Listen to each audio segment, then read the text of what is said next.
Shalom, selamat malam saya ucapkan kepada jemaat yang telah mengikuti siaran ibadah doa kita pada malam ini. Kita bersyukur kepada Tuhan oleh karena kebaikan Tuhan. Sekali lagi kita boleh bertemu di dalam siaran ibadah kita pada malam ini. Sebelum kita menaikkan doa kita bersama-sama pada malam ini, saya membawa kita melihat dari firman Tuhan yang diambil dari Injil Matius 11 ayat yang ke-28 sampai ayat yang ke-30. Matius pasal 11 ayat yang ke-28 sampai ayat yang ke-20. Begini bunyi firman Tuhan.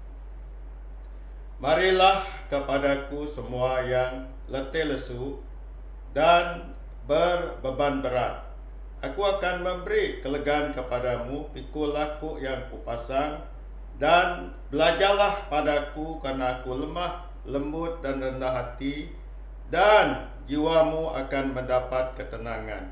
Sebabku yang kupasang itu enak dan bebanku pun ringan. Nah, dari nas ataupun teks yang telah kita baca bersama-sama pada malam ini, saya menarik satu tema, yaitu ajakan juru selamat ataupun ajakan Yesus untuk datang kepadanya.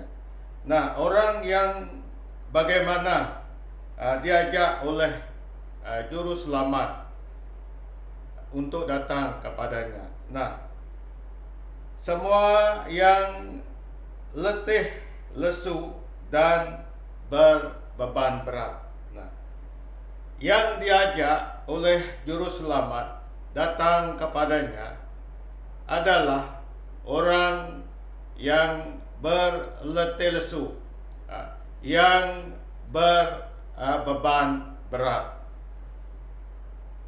Nah, kita melihat definisi letih, lesu dan berbeban menurut Kamus Besar Indonesia. Nah, letih artinya tidak bertenaga, kurungan karena baru selesai kerja berat dan sebagainya.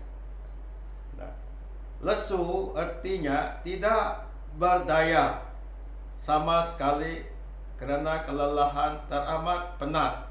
Nah, lesu artinya tidak berdaya sama sekali kerana kelelahan teramat penat.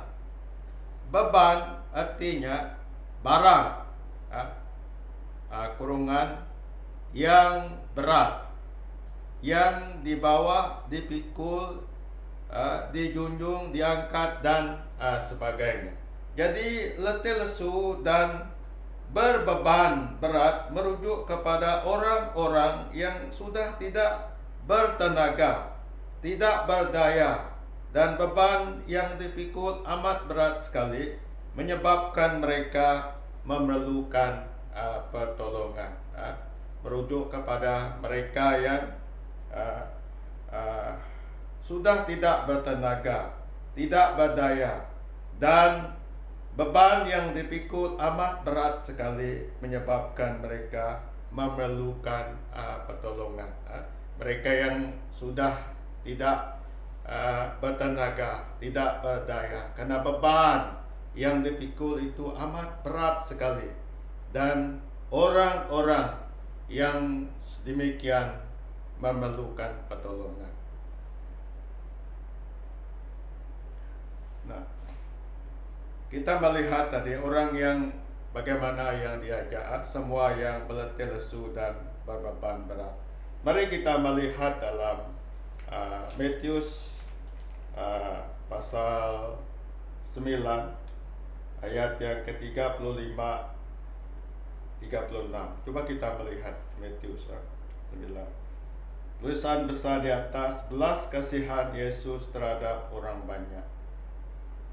Demikianlah Yesus berkeliling ke kota dan desa Ia mengajar dalam rumah-rumah ibadat dan memberitakan Injil kerajaan surga serta melenyapkan segala penyakit dan kelemahan. Melihat orang banyak itu, tergeraklah hati Yesus oleh belas kasihan kepada mereka, kerana mereka lelah dan terlantar seperti domba yang tidak bergembala. Nah, saya baca ulang ayat 36. Melihat orang banyak itu, tergeraklah hati Yesus oleh belas kasihan kepada mereka, karena mereka terlantar, bukan karena mereka lelah dan terlantar seperti domba yang tidak bergembala. Nah, di sini memberitahu kepada kita bahwa di dalam rangka pelayanan Tuhan, dia bergerak dari kota ke desa, mengajar di rumah ibadat dan memberitakan Injil. Waktu Tuhan Yesus melihat orang banyak, tergeraklah hati Yesus oleh belas kasihan. Nah, Yesus melihat mereka lelah dan terlantar, seperti domba yang tidak ada gembala. Mereka lelah dan terlantar. Mereka letih lesu. Mereka beban berat yang menyebabkan mereka lelah dan terlantar, saudara. Nah, kalau kita melihat arti kata terlantar adalah artinya terletak, tidak terpelihara. Terlantar itu terletak, tidak terpelihara, serba tidak kecukupan, tidak terawat, tidak terurus. Nah, ini yang berlaku, saudara, di mana Yesus hatinya tergerak melihat mereka yang lelah dan terlantar. Mereka tidak terurus. Mereka ada satu kalimat lagi, bergentalah, apa itu?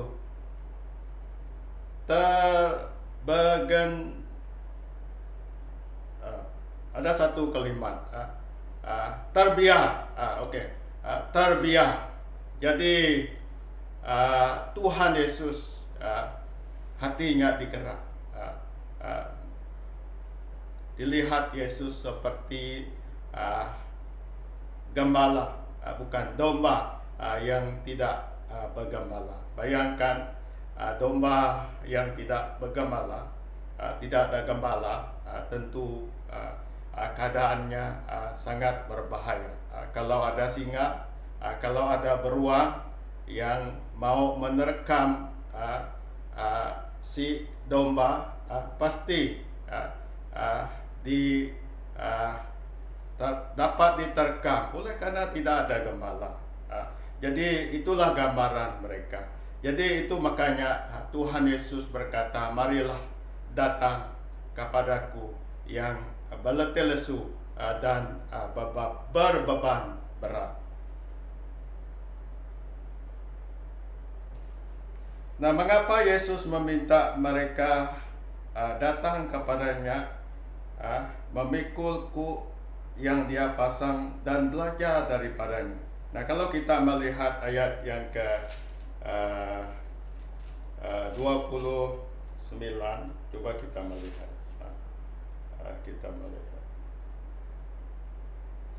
Sebab Yesus lemah lembut dan rendah hati. Ayat yang ke-29b. Yesus meminta mereka datang kepadanya, memikul kuk yang dia pasang dan belajar daripadanya, sebab Yesus lemah lembut dan rendah hati. Yang kedua, sebab kuk yang pasang, yang Yesus pasang itu enak dan beban pun ringan. Nah, kalau kita melihat dalam pelayanan Tuhan, khasnya konteks penduluan dari yang kita baca, pasal ke-8 ke-9, Di situ menceritakan bahwa Tuhan Yesus menyembuhkan banyak orang sakit. Orang yang lumpuh disembuhkan, orang yang bisu disembuhkan, orang yang buta, orang yang kusta. Kalau kita melihat pasal 8 ayat yang kedua, seorang kusta datang kepada Tuhan. Dia sujud menyembah kepada Yesus, katanya, "Tuhan, jika Tuhan mau, Tuhan dapat mentahirkan aku." Nah, seorang yang kusta, bayangkan orang yang sakit kusta adalah orang yang diasingkan daripada orang lain. Jadi bayangkan bila dia melihat Yesus, dia datang merendahkan diri, sujud kepada Yesus. "Tuhan, jika Tuhan mau, Tuhan dapat mentahirkan aku." Jadi geraklah belas kasihan Yesus kepadanya. Yesus mengulurkan tangan, menjamah orang itu, dan serta merta kustanya menjadi tahir, saudara. Jadi di sini kita melihat orang Yesus meminta mereka datang kepadanya karena kuk yang dia pasang itu enak dan beban ringan. Nah, penutup dari khotbah ini, tema firman Tuhan sebentar tadi adalah ajakan juru selamat. Datang kepadanya, dia sanggup memikul beban kita yang berat. Mereka yang datang kepada Yesus pasti akan tertolong dan mendapat ketenangan. Mereka yang datang kepada Yesus pasti akan tertolong dan mendapat ketenangan. Jadi di sini mengingatkan, apapun beban kita, apapun tekanan, tantangan yang kita hadapi, kita melihat Tuhan Yesus waktu dia berjalan dari kota ke desa, mengajar di rumah ibadat. Orang datang kepada dia, orang kusta menjadi tahir, orang buta melihat, orang bisu boleh bercakap, saudara.